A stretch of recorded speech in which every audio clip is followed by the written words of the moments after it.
O'sha 199-masala gazlar aralashmasidagi 100 ml sulfit anglit va sulfat anglit aralashmasiga 50 ml kislorod qo'shilgan.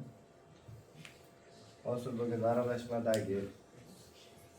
aralashmada ortib qolgan kislorodning hajmi dastlabki aralashmadagi SO3ning hajmidan 3 marta kam debdi. Ya'ni SO2 ning hajmidan 3 marta kam bo'lsa, keyingi gazlar aralashmasining hajmini so'ragan. Ikkalasi birgalikda 100 ml edi. Reaksiya birlashtirganda mana 2 ga 1 mol nisbatda reaksiya kirishadiganligi uchun demak, buni sulfit angidni 2x bo'lsa, buni x ketadi. Demak, kislorod 50 edi. X ketsa, qolgan 50 minus x bo'ladi.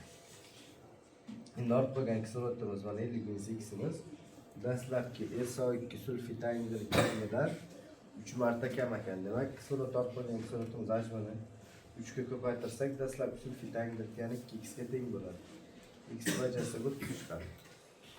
Demak, keyingi aralashmamizda ortib qolgan kislorod bo'ladi. Demak, 50 dan mana x ayiramiz. 20 ml kislorod.